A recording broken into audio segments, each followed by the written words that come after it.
ಧರ್ಮಕ್ಕಾಗಿ ಅದರ ಲಾಭಕ್ಕಾಗಿ ಈ ನೆಲದ ಮೇಲೆ ಹರಿದ ನೆತ್ತರಿನಲ್ಲಿ ತೇಲಿ ಹೋದ ರುಂಡಗಳೆಲ್ಲವೂ ಅಹಿಂಸೆಯನ್ನೇ ಜೀವನ ಕ್ರಮವಾಗಿಸಿಕೊಂಡಿದ್ದ ಜೈನರವು. ಧರ್ಮದ ಹೆಸರಿನಲ್ಲಿ ಈ ನೆಲವನ್ನ ನೆತ್ತರಿನಲ್ಲಿ ನೆನೆಸಿದ್ದು ಪಾಂಡಿತ್ಯಕ್ಕೆ ಹೆಸರಾದ ಶತಾಯ ಗತಾಯ ಈ ರಕ್ತ ಕ್ರಾಂತಿಯನ್ನ ಕೊನೆ ಮಾಡಲೆಂದೇ ವಿಜಯನಗರ ಸಾಮ್ರಾಟ ಮಧ್ಯಸ್ಥಿಕೆ ವಹಿಸಿದ್ದರೂ ನೆತ್ತರು ನೀರಾಗಿ ಹರಿಯುವುದು ನಿಲ್ಲದ ಊರೇ ಕಲ್ಯ. ಶರಣ್ರಿ, ಎಲ್ಲರಿಗೂ ಶರಣಾರ್ಥ. ಇವತ್ತು ನಾ ಬಂದೇನ್ರಿ ಕಲ್ಯ ಅಂತ ಹೇಳಿ ಒಂದು ಹಿಸ್ಟೋರಿಕಲ್ ಇಂಪಾರ್ಟೆಂಟ್ ಪ್ಲೇಸ್ ಊರಿದು. ಮಾಗಡಿಯಿಂದ ಈ ಕುಣಿಗಲ್ಗೆ ಹೋಗೋ ರೋಡ್ನಾಗ ಮಾಗಡಿಯಿಂದ ಸುಮಾರು ಒಂದು 4.5 ಕಿಲೋಮೀಟರ್ ಆಕೈತ್ರಿ. ಕುಣಿಗಲ್ಗೆ ಹೋಗೋ ಬಸ್ಗಳೆಲ್ಲ ಇಲ್ಲಿ ನಿಲ್ತಾವು. ಈ ಆರ್ಚ್ ಬರ್ತೈತಲ್ಲ, ಈ ಆರ್ಚಿಗಿಂದ ಮತ್ತೆ ನಾವು ಸುಮಾರು ಒಂದು 3/4 ಕಿಲೋಮೀಟರ್ ಒಳಗಡೆ ಹೋದ್ರ ಊರಿಗೆ ಬರ್ತೀವಿ, ಕಲ್ಯ ಅಂತ. ಅಲ್ಲಿ ದೇವಸ್ಥಾನ ಲಾಕ್ ಆಗಿತ್ರಿ. ದೇವಸ್ಥಾನದ ಕೀ ಬೇಕು ಅಂದ್ರೆ ಇಲ್ಲಿ ಊರಲ್ಲಿ ಮನೆ ಇದೆ, ಆ ದೇವಸ್ಥಾನದ ಅರ್ಚಕರದು.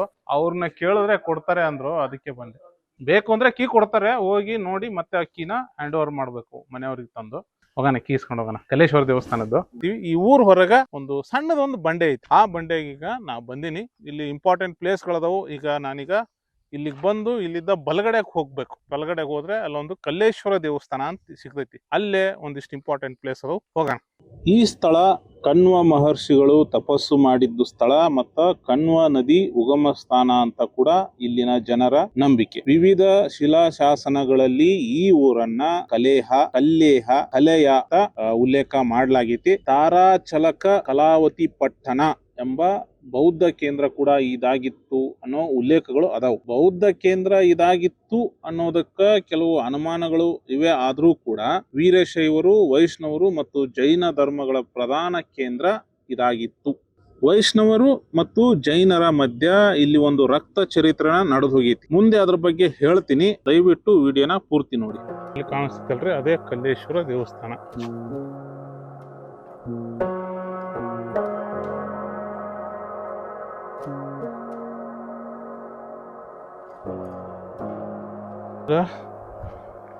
ಇಲ್ಲೊಂದು ಸ್ಟೋನ್ ಐತಿ, ಸ್ತ್ರೀ ವಿಗ್ರಹ ರೀ ಇದು. ಸುತ್ತಮುತ್ತಲು ಏನು ಇಲ್ಲ, ಇದೊಂದು ಕಂಬ.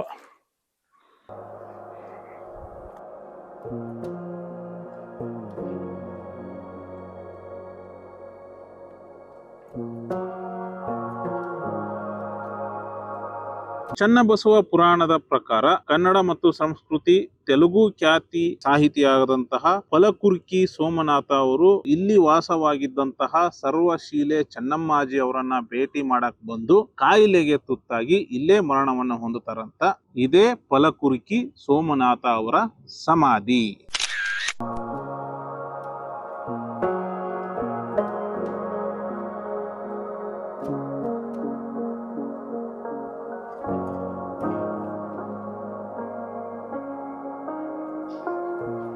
ವಿಶಾಲವಾದ ನವರಂಗ ಮಂಟಪ.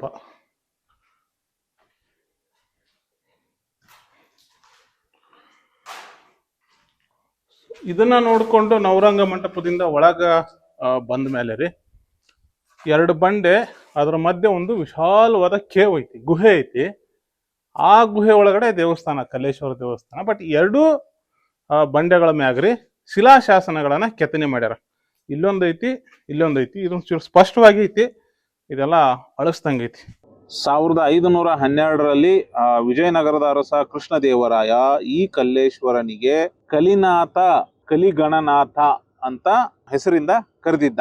ಅಲ್ಲದನ ಈ ದೇವಸ್ಥಾನಕ್ಕ ಮಾನ್ಯದ ಹೊಲವನ್ನು ಕೂಡ ಕೊಟ್ಟಿದ್ದ ಅನ್ನೋದು ಶಿಲಾಶಾಸನದಲ್ಲಿ ಇರತಕ್ಕಂತ ಮಾಹಿತಿ. 1531ರಲ್ಲಿ ವಿಜಯನಗರದ ಅರಸ ಅಚ್ಯುತರಾಯನ ಭಾಮೈದ ನೀಲಕಂಠರಾಜನ ಮಗ ಸಿಂಗರಾಜ ಒಡೆಯರ್ ಈ ಕಲ್ಲೇಶ್ವರ ದೇವರಿಗೆ ದತ್ತಿ ನೀಡಿರುವ ಬಗ್ಗೆ ಉಲ್ಲೇಖ ಕೂಡ ಈ ಶತಮಾನದಲ್ಲಿ ಸಿಗ್ತೈತಿ. 8ನೇ ಶತಮಾನದ ಒಂದು ಶಿಲಾಶಾಸನ ಕೂಡ ಇಲ್ಲೇ ಐತಿ. ಯಲಹಂಕದ ನಾಡಪ್ರಭು 2ನೇ ಕೆಂಪೇಗೌಡರು ಕೂಡ ಈ ದೇವರಿಗೆ ದತ್ತಿ ಬಿಟ್ಟಿದ್ದರು ಅನ್ನೋ ಮಾಹಿತಿ ಕೂಡ ಐತಿ. 1649ರ ಶಿಲಾಶಾಸನದಲ್ಲಿ ಹೇಳುವ ಪ್ರಕಾರ ಈ ದೇವರಿಗೆ ದೇವನಕೆರೆ ಮತ್ತು ಹುಲಿಕಟ್ಟೆಯಲ್ಲಿ ಭೂಮಿ ಇದೆ ಅಂತ ಮಾಹಿತಿ ಇದೆ. ಈಗ ಕಲ್ಲೇಶ್ವರ ದೇವಸ್ಥಾನದ ಬೀಗ ತೆಗೆದು ಒಳಗೆ ಹೊಂಟೇನ್ರಿ.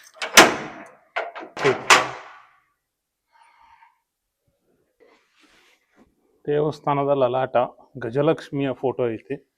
ಅಲ್ಲಿಂದ ಒಳಗೆ ಬಂದ್ರೆ ವಿಶಾಲವಾದ ಗುಹೆ. ಇದನ್ನೆಲ್ಲ ನೋಡಿಕೊಂಡು ಒಳಗೆ ಬಂದ್ರೆ ಒಂದು ವಿಶಾಲವಾದ ಗುಹೆ. ಮುಖ್ಯ ದೇವರು ಕಲ್ಲೇಶ್ವರ ಸೇರಿದಂತೆ ವಿವಿಧ ದೇವರುಗಳನ್ನ ನಾವಿಲ್ಲಿ ಕಾಣಬಹುದು. ದೇವಸ್ಥಾನದ ಒಳಗ್ರಿ ಲೈಟ್ ಅಂತೂ ಇಲ್ಲ, ಫುಲ್ಲು ಕತ್ಲು ಗುಹೆ ಐತಿ.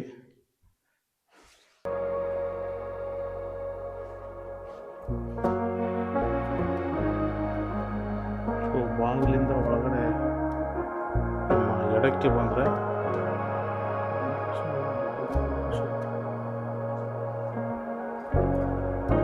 ನಾಗರ ಕಲ್ಲುಗಳು.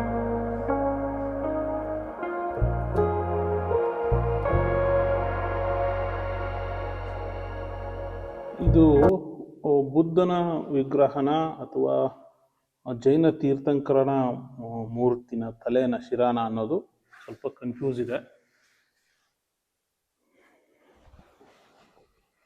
ಇದು ಏನಂತ ಗೊತ್ತಾಗಲಿಲ್ಲ. ಇದು ಕೂಡ ಏನು ಬಸವಣ್ಣನ ವಿಗ್ರಹ, ಈಶ್ವರಲಿಂಗು, ದೇವತೆ, ಗಣೇಶ.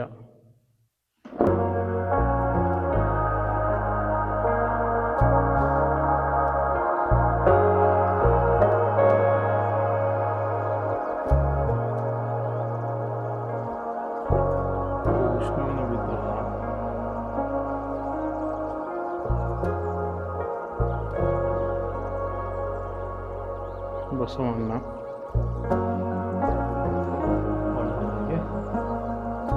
ಶಿವನ ವಿಗ್ರಹ, ಹೊಯ್ಸಳರ ದೊರೆ ಬಿಟ್ಟಿದೇವ ಜೈನ ಧರ್ಮದಿಂದ ರಾಮಾನುಜಾಚಾರ್ಯರ ಪ್ರಭಾವದಿಂದಾಗಿ ವೈಷ್ಣವ ಧರ್ಮಕ್ಕೆ ಮತಾಂತರ ಆಗ್ತಾರ. ಹೊಯ್ಸಳರ ಆಡಳಿತ ಪ್ರದೇಶದಲ್ಲಿದ್ದಂತಹ ಅನೇಕ ಜೈನರು ಇಲ್ಲಿಗೆ ಬಂದು ನೆಲೆಸ್ತಾರ. ಆಗ ಇದು ಜೈನರ ನೆಲೆ ಆಗಿತ್ತು. ಕಾಲಕ್ರಮೇಣದಲ್ಲಿ ವೈಷ್ಣವರು ಇಲ್ಲಿಗೆ ಬಂದು ನೆಲೆಸ್ತಾರ. ನಂತರ ಇವರ ಮಧ್ಯೆ ಧರ್ಮಕ್ಕಾಗಿ ಮತ್ತು ಅದರ ಲಾಭಕ್ಕಾಗಿ ಈ ಪ್ರದೇಶದಲ್ಲಿ ನೆತ್ತರು ಹರಿದು ಹೋಗುತ್ತದೆ. ಸೊ ಇದು ಕಲ್ಲೇಶ್ವರ ದೇವಸ್ಥಾನ ಇಷ್ಟ ಆತ್ರಿ. ಇದ್ರ ಮ್ಯಾಲೆ ಇನ್ನೊಂದಿಷ್ಟು ಪ್ಲೇಸ್ಗಳದ ಹೋಗ್ಬೇಕು. ಈಗ ಈ ದೇವಸ್ಥಾನನ ಬೀಗ ಹಾಕ್ತೀನಿ, ಅವ್ರಿಗೆ ಕೊಡ್ಬೇಕು ವಾಪಸ್. ಹೊಯ್ಸಳರ ಕಾಲದಲ್ಲಿ ಆರಂಭವಾದಂತಹ ಇಲ್ಲಿನ ರಕ್ತ ಚರಿತ್ರೆ ವಿಜಯನಗರ ಅರಸರ ಕಾಲಕ್ಕೂ ಮುಂದುವರಿತದೆ. ತುಂಬಾ ಬೇಸರದಿಂದ ಹೇಳಬೇಕಾಗಿರೋ ಸಂಗತಿ ಏನಂತಂದ್ರೆ, ಧರ್ಮಕ್ಕಾಗಿ ಇಲ್ಲಿ ಹರಿದ ನೆತ್ತರಿನಲ್ಲಿ ತೇಲಿ ಹೋದ ರುಂಡಗಳೆಲ್ಲವೂ ಜೈನರದ್ದೇ. ದೇವಸ್ಥಾನದಿಂದ ಹೊರಗಡೆ ಬಂದ್ಮೇಲೆ ಈ ಕಡೆ ಬಲಗಡೆಗೆ ಈ ಬಂಡೆ ಇದೆಯಲ್ಲ, ಇದ್ರ ಸಂದಿಲಿ ಒಂದ್ ದಾರಿ ಐತ್ರಿ, ಅಲ್ಲಿ ಹೊಂಟೇನಿ, ನೋಡೋಣ ಏನೇನೈತಿ. ಈ ರಕ್ತ ಕ್ರಾಂತಿ ನಿರಂತರವಾದಾಗ ಇದನ್ನ ಕೊನೆಗಾಣಿಸ್ಬೇಕು ಅಂದಂತಹ ಜೈನ ಧರ್ಮದ ಪ್ರಮುಖ ವ್ಯಾಪಾರಿ ಬಸವಿ ಶೆಟ್ಟಿ ಈ ವಿಚಾರವನ್ನ ಅಂದಿನ ವಿಜಯನಗರ ಸಾಮ್ರಾಜ್ಯದ ಅರಸ 1ನೇ ಬುಕ್ಕರಾಯನ ಬಳಿಗೆ ತೆಗೆದುಕೊಂಡು ಹೋಗ್ತಾರೆ. ಕಲ್ಲೇಶ್ವರ ದೇವಸ್ಥಾನವನ್ನ ನೋಡ್ಕೊಂಡು ಮುಂದೆ ಈ ಕಡೆ ಬಂದಾಗ ಈ ವಾಟರ್ ಟ್ಯಾಂಕ್ ಹೊಂದ್ಕೊಂಡಂಗ ಇಲ್ಲೊಂದು ಐತಿಹಾಸಿಕ ಕೆರೆ ಐತಿ. ನ್ಯಾಚುರಲ್ ಪಾಂಡ್ ಇದು. ಇದಕ್ಕೆ ಬೇಕಾಗಿರ್ತಕ್ಕಂಥ ಮೆಟ್ಲುಗಳು ಇಲ್ಲದಾವ. ಆ ಪಾಂಡ್ ಒಳಗ ನೀರು ಎಲ್ಲೆಲ್ಲಿಂದ ಬರ್ತೈತಿ ನೋಡ್ರಿ, ಕಲ್ಲು ಸಂದಿಯಿಂದ ಬಂದಿರತಕ್ಕಂಥ ನೀರು ಅಲ್ಲಿ ಸ್ಟಾಕ್ ಆಕೈತಿ. ಈ ವಾಟರ್ ಫಾಂಡ್ ಅನ್ನ ನೋಡ್ಕೊಂಡು ಹಿಂಗ ಮೇಲಕ್ಕೆ ಹೋದ್ರ ಸರ್ವಶೀಲೆ ಚೆನ್ನಮ್ಮಾಜಿ ಅವರ ಗದ್ದುಗೆ ಹಾಗೂ ಇನ್ನೂ ಕೆಲವು ಶಿವಶರಣರ ಗದ್ದುಗೆಗಳನ್ನ ನೋಡೋದಕ್ಕೆ ಹೋಗ್ತೀವಿ.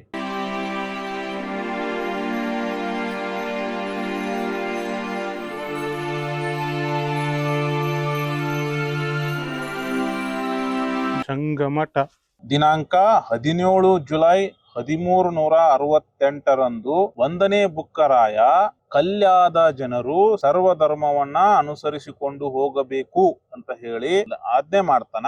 ಮತ್ತ ಅದಕ್ಕೊಂದು ಶಿಲಾಶಾಸನ ಕೂಡ ಈ ಊರಾಗ ಐತಿ. ಮಠದ ಹತ್ರ ಬಂದ ಈ ಊರಾಗ ಒಂದು ಶಿಸ್ತು ಪಾಲನೆ ಮಾಡಬೇಕು ಅಂತನ ಹೇಳಿ ಏನು ಬುಕ್ಕರಾಯನ ಅಧಿಕಾರಿಯಾದಂತಹ ವಿಠಲರಾಯ ಎಂಬ ಅಧಿಕಾರಿಯನ್ನ ಈ ಊರಿಗೆ ನೇಮಕವನ್ನು ಮಾಡ್ತಾನ. ವಿಠಲರಾಯ ಈ ಊರಿನಲ್ಲಿ ಒಂದು ಕೆರೆಯನ್ನು ಕಟ್ಟಿಸಿರ್ತಾನೆ. ಏನೇ ಆದ್ರೂ ಕೂಡ ಇಲ್ಲಿನ ಜನರ ಧರ್ಮ ದಾಂಧಲೆಗಳು ನಿಲ್ಲದೇ ಇಲ್ಲ. ಕೊನೆಗೆ ಜೈನರು ಮತ್ತು ವೈಷ್ಣವರು ಇಲ್ಲಿ ಅವನತಿಯನ್ನ ಹೊಂದಿದ್ರು ಅಂತನೂ ಉಲ್ಲೇಖದಲ್ಲಿ ಹೇಳಲಾಗ್ತದೆ. ಆ ಬಂಡೆ ಮೇಲೆ ಒಂದು ಶಿಲಾಶಾಸನ ಐತಿ ನೋಡ್ರಿ, ಅಲ್ಲಿ ಕಾಣಿಸಕತ್ತೈತಿ, ಅಕ್ಷರಗಳು ಕಾಣಕತ್ತವು. ಶೈವ ಶರಣ ಕ್ರಾಂತಿಗೆ ಕೇಂದ್ರವು ಇದಾಗಿತ್ತು. ಸರ್ವಶೀಲೆ ಚೆನ್ನಮ್ಮಾಜಿ ಅವರು ಇಲ್ಲಿ ವಾಸವಾಗಿದ್ರು. ಇದನ್ನ ತಿಳ್ಕೊಂಡಂತಹ ಕಳಗುರ್ಕಿ ಸೋಮನಾಥ ಅವರು ಇಲ್ಲಿಗೆ ಬಂದಿದ್ರು.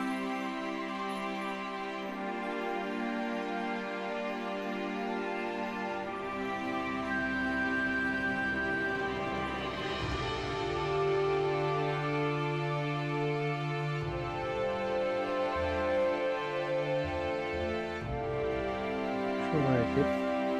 ಇಲ್ಲಿ ಬಂದು ಅಲ್ಲಲ್ಲೇ ಈಶ್ವರ ಲಿಂಗಗಳು, ಇಲ್ಲಿ ಬಸವಣ್ಣನ ದೇವಸ್ಥಾನ ಐತಿ.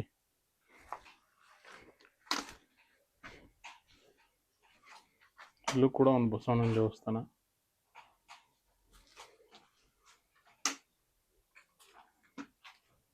ಇದು ವಿಚಿತ್ರ ಇದೆ ನೋಡ್ರಿ. ಬಸವಣ್ಣ ಯಾರ್ದೋ ಮೇಲೆ ವ್ಯಕ್ತಿನೋ ವಸ್ತು ಮೇಲೆ ಕಾಲಿಟ್ಟಂತಹ ಪ್ರಸಂಗ ಇದು.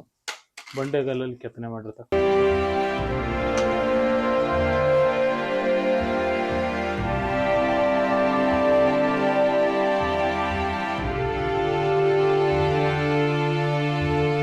ಚೆನ್ನಮ್ಮಾಜಿಯವರು 64 ವಿದ್ಯೆಗಳಲ್ಲಿ ಪ್ರಾವೀಣ್ಯತೆಯನ್ನ ಸಾಧಿಸಿದ್ರಂತೆ. 12ನೇ ಶತಮಾನದ ಕೊನೆಯಲ್ಲಿ ಮತ್ತು 13ನೇ ಶತಮಾನದ ಆರಂಭದಲ್ಲಿ ಅವರು ಇಲ್ಲಿ ನೆಲೆಸಿದ್ರು ಅನ್ನೋ ಮಾಹಿತಿ ಕೂಡ ಐತಿ. ಕಲ್ಯಾಣದಲ್ಲಿ ಏನು ಇರುವಂತಹ ಒಂದು ಅನುಭವ ಮಂಟಪ ಇತ್ತು ಮತ್ತು ಶೂನ್ಯ ಸಂಪಾದನೆಯ ಚಟುವಟಿಕೆಗಳು ನಡೀತಿದ್ವು. ಅವೆಲ್ಲವೂ ಕೂಡ ಈ ಕಲ್ಯಾಣದಲ್ಲಿ ನಡೀತಿದ್ವು ಅಂತ ಹೇಳಲಾಗ್ತದೆ. ಚೆನ್ನಮ್ಮಾಜಿ ಇಲ್ಲಿ ಇರೋದನ್ನ ತಿಳ್ಕೊಂಡಿದ್ದಂತಹ ಫಲಕುರ್ಕಿ ಸೋಮನಾಥ ಮತ್ತು ಅವನ ಮಗ ಬಸವರಾಧ್ಯ ಇಲ್ಲಿಗೆ ಬರ್ತಾರೆ. ಮೂಲತಃ ವೈಷ್ಣವನಾಗಿದ್ದಂತಹ ಈ ಸೋಮನಾಥ ಅವರು ಬಸವಣ್ಣನವರ ಪ್ರಭಾವದಿಂದ ಶರಣರಾಗಿ ಬಸವ ತತ್ವ ಪ್ರಚಾರ ಕಾರ್ಯವನ್ನ ಕೈಗೊಂಡಿದ್ರು. ಅವರ ಪ್ರಮುಖ ಕೃತಿ ಬಸವ ಪುರಾಣ. ಇದೇ ಚೆನ್ನಮ್ಮಾಜಿ ಅವರ ಗದ್ದುಗೆ ಇರುವಂತಹ ಆವರಣ ಸ್ಥಳ. ಒಳಗ್ ಬಂದ್ಮೇಲ್ರಿ ಚೆನ್ನಮ್ಮಾಜಿಯವರ ಒಂದು ಗದ್ದಿಗೆ, ಸರ್ವಶೀಲೆ ಚೆನ್ನಮ್ಮ ಅವರ ಗದ್ದಿಗೆ ಐತಿ. ಏನೋ ಅಗದಾರ ನೋಡುತ್ತಾರೆ. ಇದು ಅಗದಿರೋದು ವಸ್ತುಗಳನ್ನು ಇಟ್ಟಿದ್ದಾರೆ. ಇದೇನಾ ಗದ್ದಿಗೆ? ಇದು ಅನ್ಲಿಕ್ಕೆ ಇದಲ್ಲ.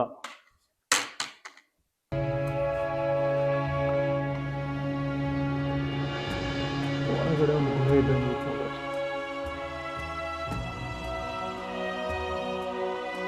ಅದು ಇರ್ಬೇಕೇನೋ ಚೆನ್ನಮ್ಮಾಜಿ ಅವರ ಗದ್ದಿಗೆ.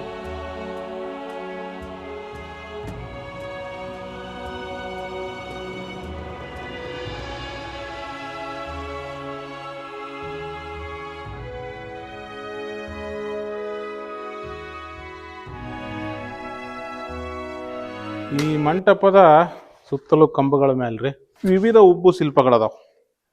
ನನಗೆ ಎಷ್ಟು ಗೊತ್ತದ ಅಷ್ಟು ತೋರಿಸ್ತೀನಿ ಬರ್ರಿ. ನೋಡು, ನಂದಿ ನಿಂತ್ಕೊಂಡಿರೋ ನಂದಿ ನಿಂತಿರೋ ಭಂಗಿ ಮೇಲೆ ಒಂದು ಕಾಲೆತ್ತಿ ಇಲ್ಲಿ ಅರ್ಧ ಮೇಲೆ ಇಟ್ಟಿದೆ. ಇದರ ಪ್ರತಿರೂಪನ ನಾವು ಹಿಂದೆ ಬಂಡೆಯಲ್ಲೇ ನೋಡಿರ್ತಕ್ಕಂಥದ್ದು. ತ್ರಿಶೂಲ, ಡಮರುಗ ಇಲ್ಲ ಐತ್ರಿ ಕೈಯಾಗ. ಇದು ತ್ರಿಶೂಲ. ಐ ಥಿಂಕ್ ಭೈರವ ಇರ್ಬೋದೇನೋ, ಮೇ ಬಿ, ಗೊತ್ತಾಗ್ತಿಲ್ಲ. ಮತ್ತೆ ನಂದಿ, ಇಲ್ಲಿ ನಂದಿ ಶಿವನಿಗೆ ಅಭಿಷೇಕ ಮಾಡಿರ್ತಿರ್ತಕ್ಕಂಥದ್ದು ಉಬ್ಬು ಶಿಲ್ಪ ಐತಿ. ಹಂಗ ಬಂದ್ರ ಆಂಜನೇಯನ ಉಬ್ಬು ಶಿಲ್ಪ. ಇದು ಋಷಿ, ಇವರು ತಪಸ್ ಮಾಡಿರ್ತಿರ್ತಕ್ಕಂಥದ್ದು ಋಷಿ. ವಿಜಯನಗರದ ಕಾಲಕ್ಕೆ ಸಂಬಂಧಪಟ್ಟಂತಹ ಲಾಂಛನ ಗಣೇಶ, ಸೊ ಬ್ಯೂಟಿಫುಲ್, ಅದ್ರ ಒಡೆದು ಹಾಕ್ಯಾರ. ನೆಕ್ಸ್ಟ್ ಇಲ್ಲಿ ಬಂದ್ರೆ ಅಗೇನ್ ನಂದಿ, ಇದು ನಿಂತ್ಕೊಂಡಿರೋ ಭಂಗ್ಯಾಗ ಐತ್ರಿ, ಒಂದು ಕಾಲನ್ನ ಮೇಲೆ ಎತ್ತಿರೋ.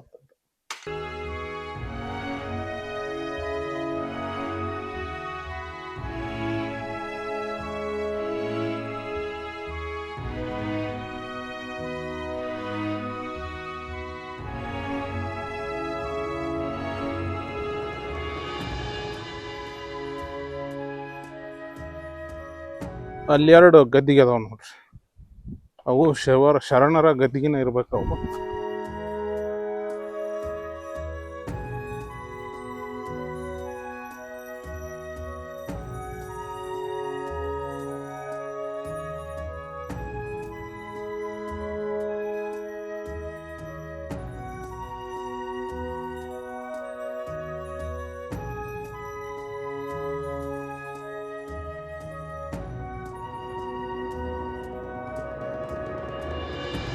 ಈ ಪ್ಲೇಸ್ನ ನೋಡಿದ್ರೆ ನನಗೊಂದು ಸಿನಿಮಾ ಡೈಲಾಗ್ ನೆನಪಾಕೈತಿ. ಚಿನ್ನು ದುಂಡಿನ ಚಿಲ್ಲರೆ ಕಾಸಾಕ ಇಟ್ಕೊಂಡಿದ್ದಾರೆ.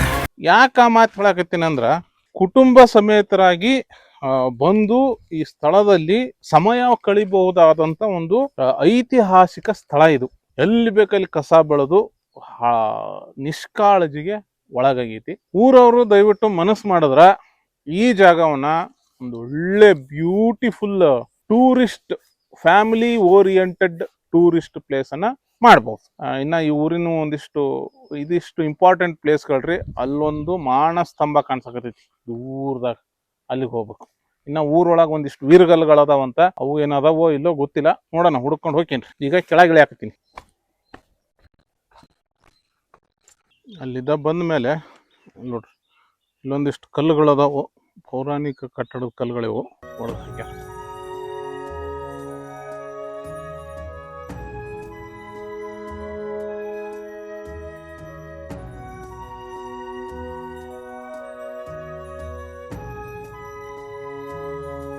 ಕಾಣಕತೈತಲ್ರಿ, ಇದ ಮಾನಸ್ತಂಭ.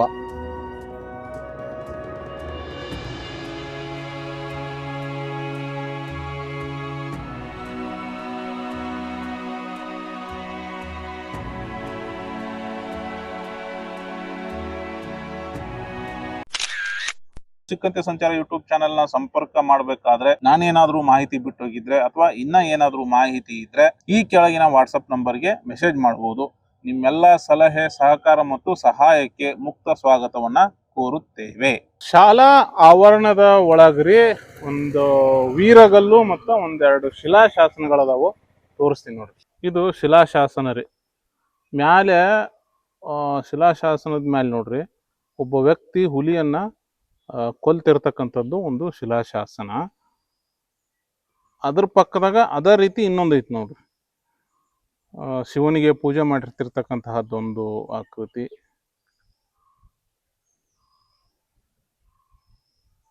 ಅದು ಹುಲಿಯನ್ನ ಕೊಲ್ತಿರ್ತಕ್ಕಂಥ ಪ್ರಸಂಗ ರೀ. ಅದು ಅದ್ ಪಕ್ಕದಾಗ ಇನ್ನೊಂದು ಸಣ್ಣ ಶಿಲಾಶಾಸನ ಐತಿ.